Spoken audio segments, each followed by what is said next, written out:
Ya está aquí con nosotros el ministro de Educación y Cultura, el doctor Pablo da Silveira, doctor en filosofía, docente, investigador, autor de libros, periodista si se quiere también. Es decir, muchas cosas a la vez. ¿Qué tal, ministro? ¿Cómo le va? Bien, muy bien. Un gusto estar en esta mesa tan bien nutrida. ¿Estuvo en Europa? Estuve unos cuantos días en Francia porque en París se hacía la Asamblea Mundial de UNESCO, que es un evento importante, y este año era especialmente importante porque se votaba la renovación o no de la actual directora general, que efectivamente recibió otro mandato, y luego estuve unos días en España haciendo contactos de distintos tipos, sobre todo a nivel del gobierno. ¿Cómo se mira América Latina de allá? ¿Cómo se mira Uruguay desde allá? Nosotros que hemos tenido, además tenemos un gobierno que pretende acercarse y hacer acuerdos comerciales con la Unión Europea. Sí, yo creo que esas dos preguntas tienen respuestas opuestas.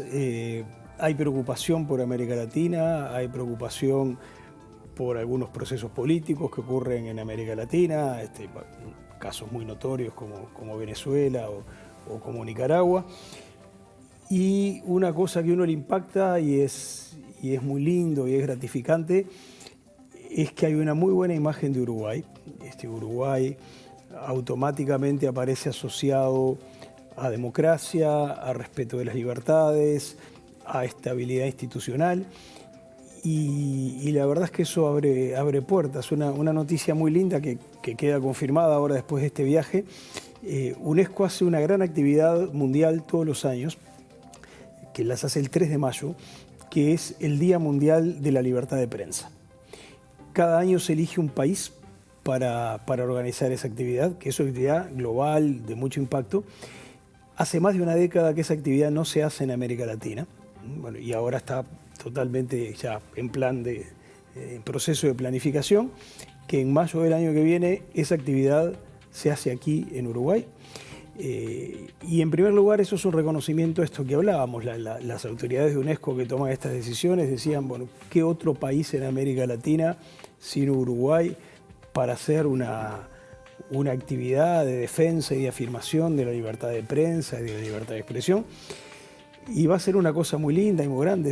Esperamos entre 2.000 y 3.000 invitados del extranjero. ¡Opa! Es muy grande, es una actividad que trae además a mucha gente vinculada a los medios, periodistas, propietarios de medios, ONGs que trabajan en el tema de la libertad de prensa, académicos. Eso hace que tenga mucho impacto en la prensa en el mundo. Y estamos trabajando para asegurar algunas presencias importantes. Justo da la casualidad que este año los dos premios Nobel de la Paz se les dieron, o el premio Nobel de la Paz se le dio a dos periodistas. Exactamente. Bueno, vamos a tratar de traerlos. Y bueno, confiamos en que sea una actividad que le dé mucha visibilidad al país, que reafirme esa posición del país. En el Uruguay, va a ser con 3.000 periodistas en el Uruguay o personas conectadas con los medios de comunicación y la forma de expresión. Es una visibilidad importante, ¿eh? Bueno, esperemos que sí, y además que confirme eso que muestran los rankings, ¿no? Uno mira todos los rankings de respeto de la libertad de prensa y libertad de expresión, y Uruguay no solo está primero a nivel latinoamericano, sino que está muy bien colocado a nivel mundial, y para este gobierno eso es una bandera importante. Nosotros creemos en el respeto de la libertad de prensa, creemos en el respeto de la libertad de expresión, y de algún modo ser anfitriones de una actividad que tiene eso como tema central. De hecho, luego hay un tema anual y el tema del año que viene va a ser periodistas bajo vigilancia. Hay una preocupación general, por ejemplo, de muchas ONGs que trabajan en el tema, de que en muchos países del mundo ser periodista se ha convertido en una actividad que lo pone a uno automáticamente bajo la vigilancia de organismos de seguridad, de gobiernos que son hostiles a la libertad de prensa. Las cosas se han deteriorado un poquito en esta materia. Pero, ministro, hoy por hoy Uruguay es conocido por su democracia, por su estabilidad institucional, por el respeto a las instituciones, pero en el pasado era conocido por la educación. Sí, y creo que de eso queda un poco. O sea, Uruguay sigue siendo identificado como un país con una muy buena tradición educativa y una tradición educativa de la que creo que podemos sentirnos legítimamente orgullosos. Creo que de lo que no podemos sentirnos tan legítimamente orgullosos es de la situación que tenemos hoy, porque tenemos algunos problemas que la verdad es que nos golpean seriamente. Y el gran desafío que tenemos como sociedad es volver a estar a la altura de aquella tradición que nos dio un lugar en el mundo y que nos hizo sentir orgullosos. Yo creo que hoy la situación es, podemos legítimamente sentirnos orgullosos de nuestro pasado educativo, tenemos que estar preocupados por algunas cosas que nos están pasando hoy. Cecilia levantó el centro para hablar de reforma educativa, pero antes de meternos en posible marco curricular que va a estar pronto para diciembre, cambio de planes y programas para el año que viene, al cierre de este 2021, ¿maneja cifras de desvinculación con el marco de la pandemia? Bueno, sí, empieza a haber resultados que surgen de varios estudios, algunos hechos por ANEP, otros hechos por el Instituto Nacional de Evaluación Educativa, otros generados a través de la actividad del Plan Ceibal. Yo diría, el titular es: evitamos la catástrofe. Podría haber una situación gravísima, como tienen otros países, con niveles de desvinculación enormes y con pérdidas enormes en calidad de aprendizaje de quienes más o menos se mantuvieron vinculados. No estamos en esa situación.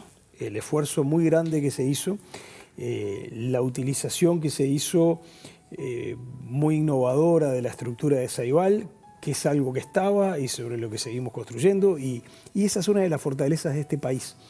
El que no seamos refundacionales, el que no creamos que cada gobierno que empieza tiene que arrancar desde cero. Fíjense que el Plan Ceibal es un plan que está a punto de cumplir 15 años, lo cual supone que este es el cuarto gobierno que lo sostiene. Cuarto gobierno, sucesión de gobiernos que implicaron cambios en las orientaciones dentro del mismo partido de gobierno durante ciertos años y luego un cambio de partido de gobierno. Y sin embargo lo mantenemos, como mantenemos tantas cosas. Y de hecho lo hemos fortalecido mucho. La existencia del Plan Ceibal y luego un compromiso fantástico de los docentes. Fantástico. Y un compromiso de las familias y de sus alumnos hicieron que, no digo que la pandemia no nos haya golpeado porque sería exagerado. El golpe fue un golpe mucho más suave del que existió en otros países o del que nosotros podríamos haber tenido. E insisto, eso es el resultado de muchas cosas. Yo siempre cuento, recibimos el Plan Ceibal, que era una cosa muy interesante, bien pensada, con buenas plataformas, pero que tenía bajos niveles de uso. Un poco por su historia, que había nacido afuera del sistema educativo, todo eso era una especie de cuerpo extraño que, si bien era muy interesante lo que había, se usaba bastante poco. Y nosotros nos habíamos propuesto metas a 3 años para aumentar las tasas de utilización del Plan Ceibal. Bueno, estalló la pandemia y esas metas las sobrecumplimos en 3 semanas. Lo que esperábamos que pasara en 3 años, pasó en 3 semanas. Y eso fue el resultado de muchísimos docentes que con mucha responsabilidad y con mucho sentido profesional dijeron: se cortó la presencialidad, pero yo tengo que seguir estando apoyando a mis alumnos y tratando de que no dejen de aprender.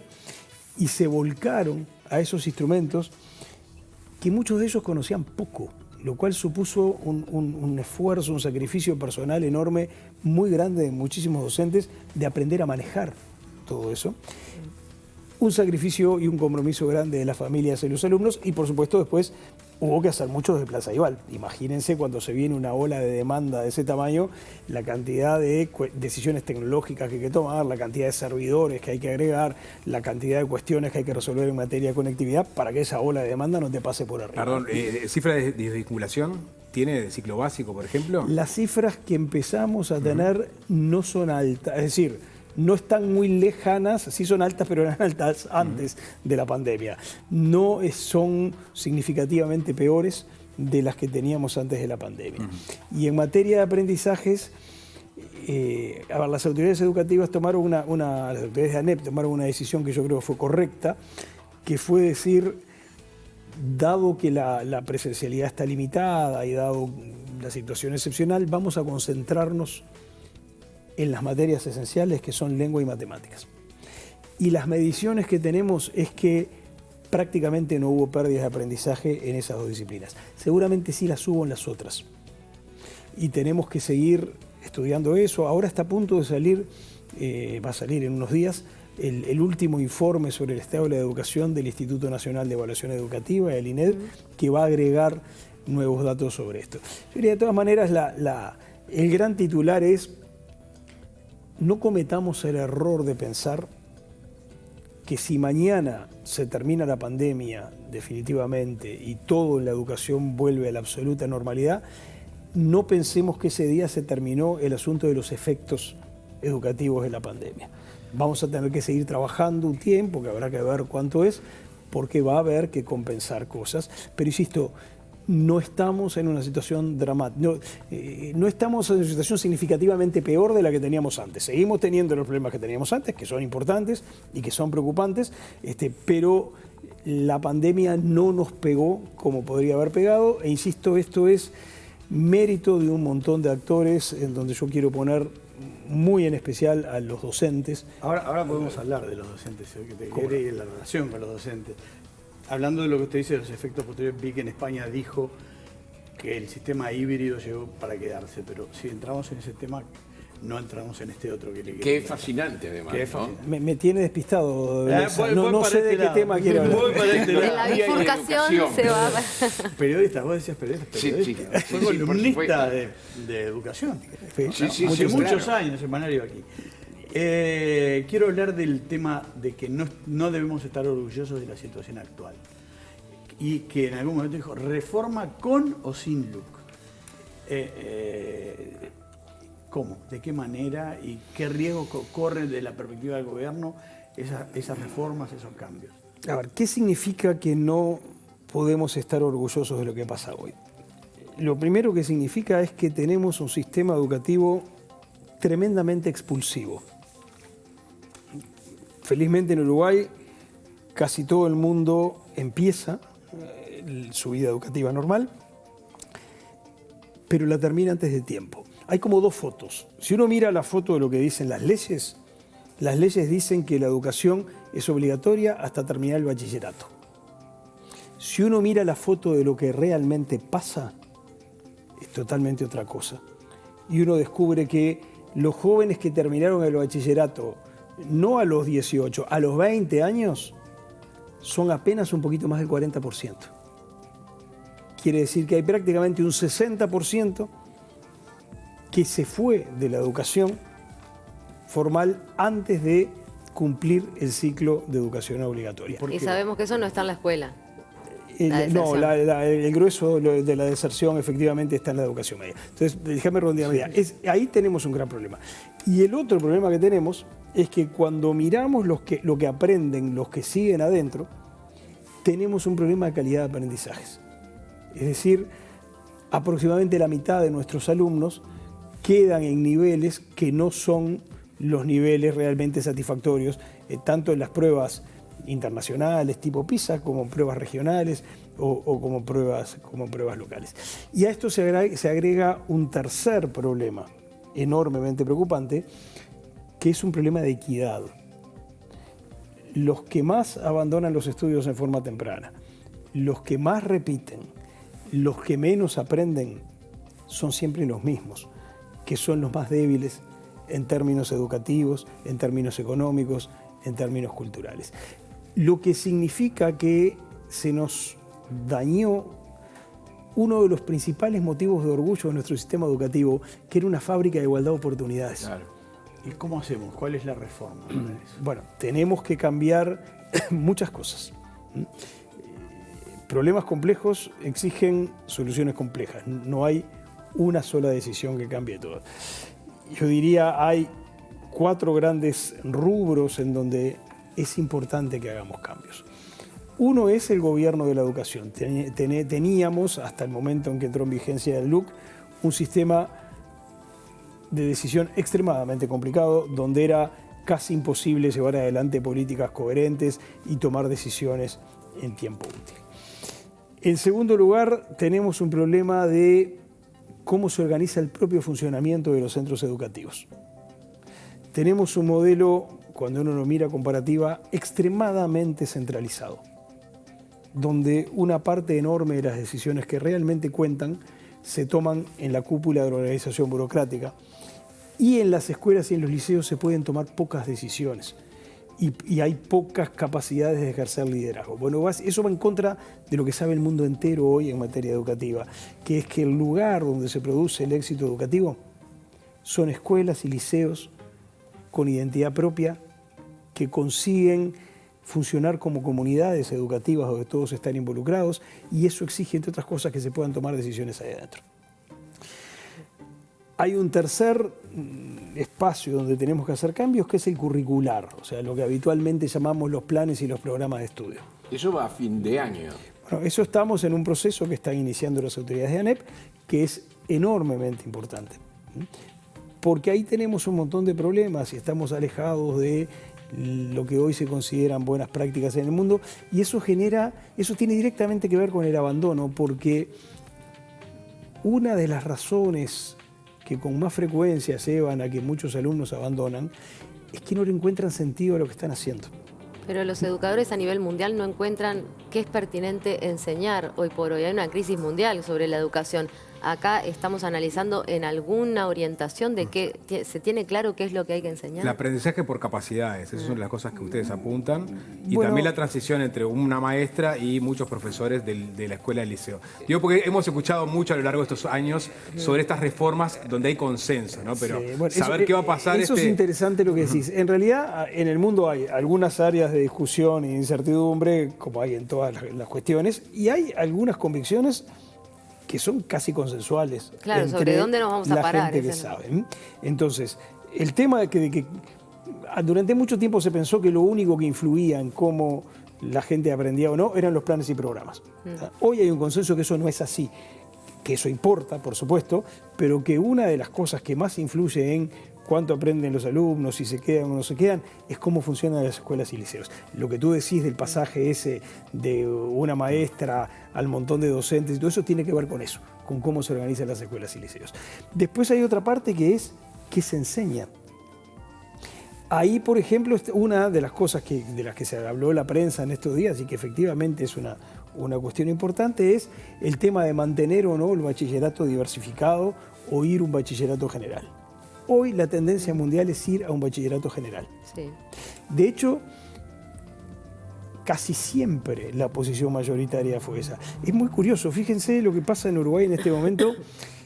El bachillerato diversificado, esto que uno tenía que elegir, humanístico, científico, después, se instaló en Uruguay de manera general durante la dictadura. Es resultado de un plan de estudios que hizo durante la dictadura. Y en ese momento la gente que sabía, no podía hablar mucho porque estábamos en dictadura, pero la gente que sabía el tema estaba todo en contra por algunas razones muy lógicas. Y una de las principales es, no tiene sentido pedirle a un chiquilín de 16 años que tome decisiones que van a marcar su futuro educativo, cuando ese chiquilín no solo no tiene mucha información de qué cosas se pueden hacer y qué oportunidades hay, sino que ni siquiera tiene muy claro lo que él quiere hacer, que es lo normal que te pase a los 16 años. Entonces, el mundo hoy va a bachilleratos más generales, en donde hay énfasis, donde a la medida que el alumno se va orientando, toma más de unas materias, menos de otras. Obviamente, si yo veo que voy para el lado de las ingenierías, tengo que tomar más cursos de matemáticas, menos cursos de otras cosas, pero que no haya esa especie de carriles que te condenan y que después moverte da mucho trabajo. Esa es la clase de cosas que tenemos que discutir.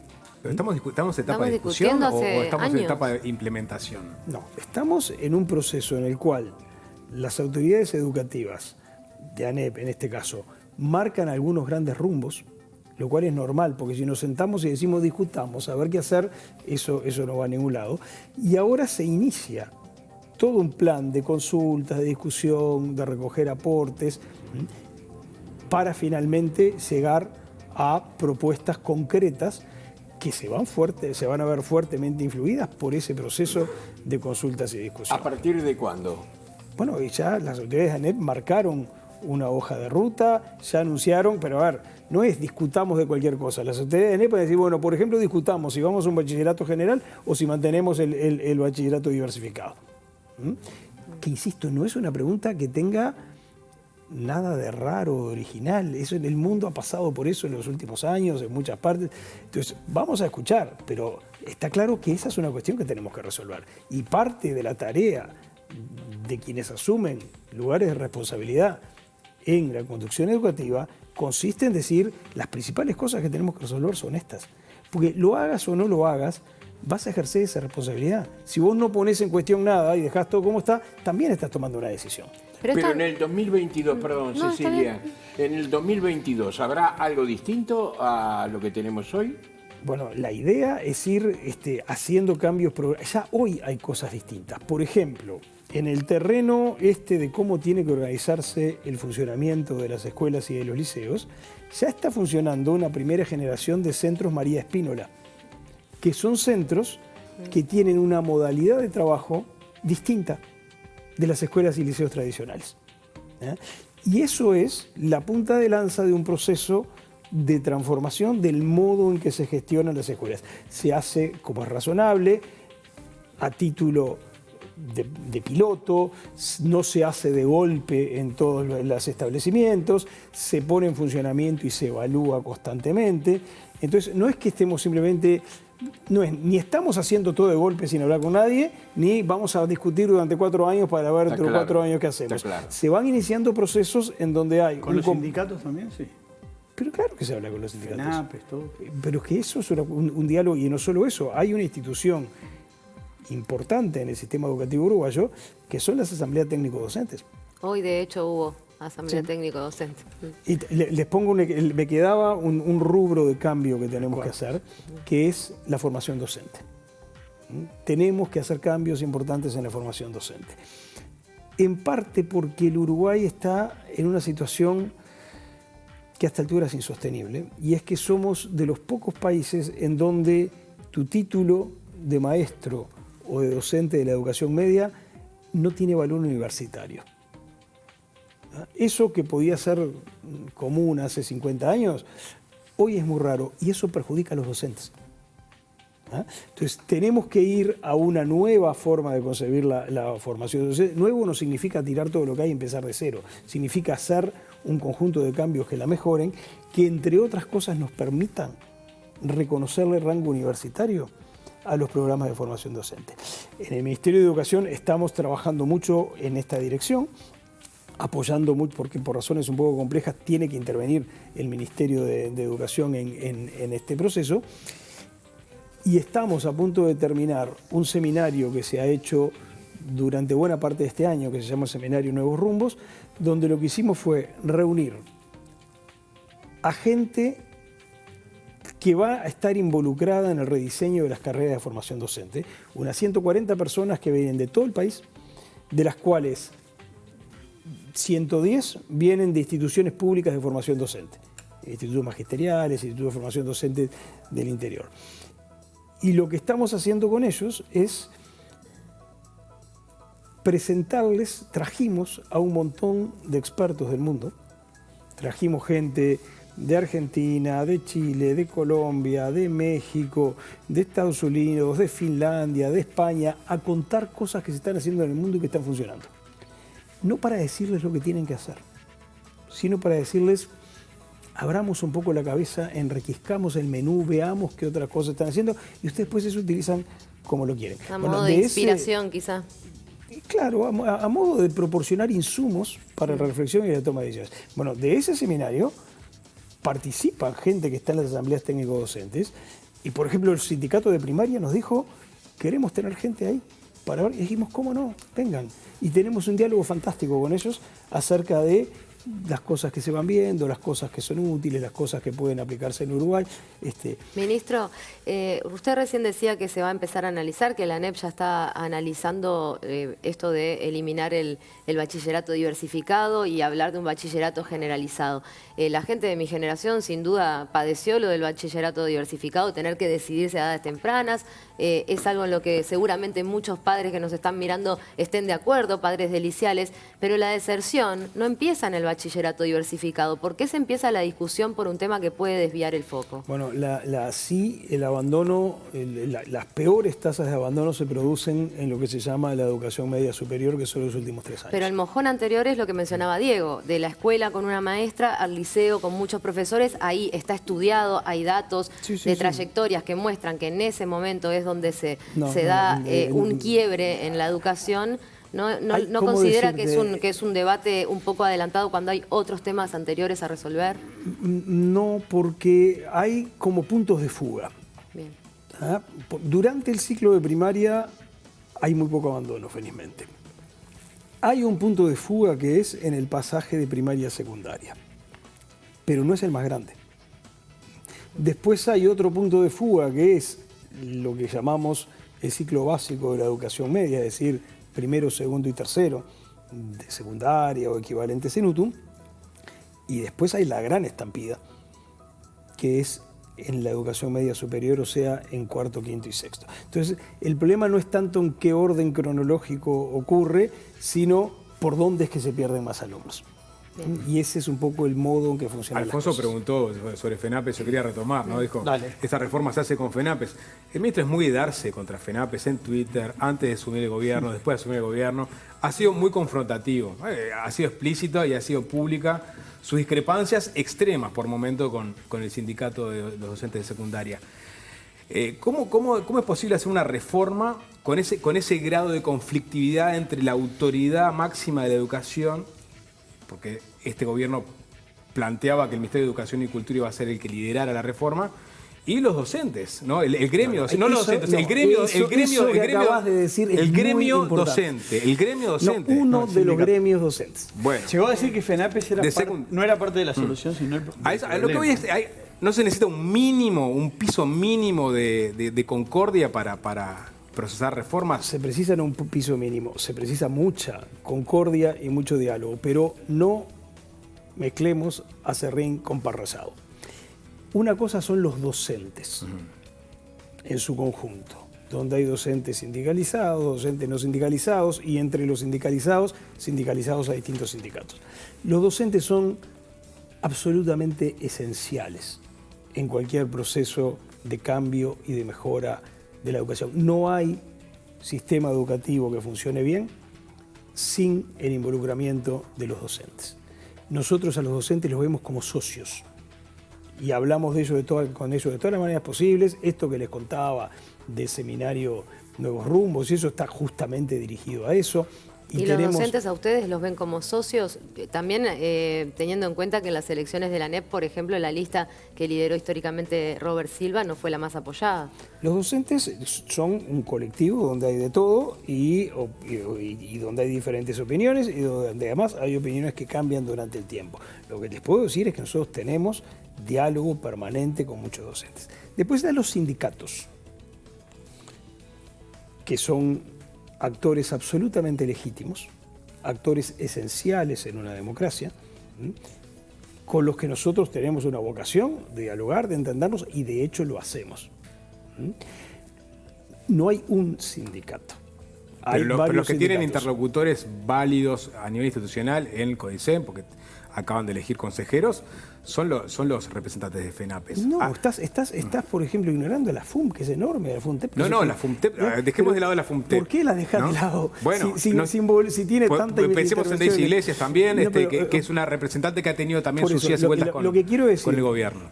Cuando tú decís de que yo he hecho algunas apreciaciones críticas, no es hacia los docentes en su conjunto, ni es hacia los sindicatos en su conjunto. Y aún dentro de cada sindicato, a mí me gusta distinguir entre los sindicatos y las dirigencias que en cierto momento pueden estar al frente de un sindicato. Yo, es verdad, soy muy crítico de la dirigencia que hoy tiene FENAPES. FENAPES, no estoy hablando de los demás. Y no estoy hablando de todo FENAPES, y no estoy hablando de todos los afiliados a FENAPES. Ellos han sido enormemente críticos con nosotros, ¿no? Podríamos recordar algunas cosas al respecto. Ojalá que eso cambie. Y yo preferiría toda la vida que podamos decir dentro de un tiempo, la verdad es que FENAPES ha hecho aportes fantásticos a este proceso y nos enriqueció y nos hizo ver problemas, y ese es el ideal. Ahora, Pasa una cosa muy rara, a la que nos hemos acostumbrado en los años anteriores y que no está bien, es que parecería que los sindicatos tienen luz verde para criticar a quien fuera, pero quien hace una precisión crítica hacia un sindicato o hacia la dirigencia de un sindicato es un antisindical. No, yo no soy antisindical. También le pegaban duro por momentos al gobierno del frente, ¿no? Mujica dijo en algún momento que había que pisarlo o algo así. Para eso pregúnteselo a Mujica. Ministro, nos queda un minuto y sentiría una sensación de culpa muy grande si no cambiara el tema y fuera al terreno de la cultura concretamente, uno de los sectores que ha sido de los más castigados, realmente de los que han vivido muy duramente este periodo, ¿verdad?, de la pandemia. ¿Qué pensamiento, qué idea hay hacia la cultura en el Uruguay? Tiene un minuto. Que venga el periodista Pablo da Silveira. En un minuto. La cultura, que es un sector absolutamente esencial para la vida de una sociedad democrática, sufrió durante la pandemia. Sufrió tal vez más que otros sectores porque una cosa que pasa en la cultura es que muchos protagonistas de la vida cultural tienen muy bajo grado de formalización. Por ejemplo, no están en el BPS, sí, claro, no tienen claro. formas de protección y eso lo hace muy difícil.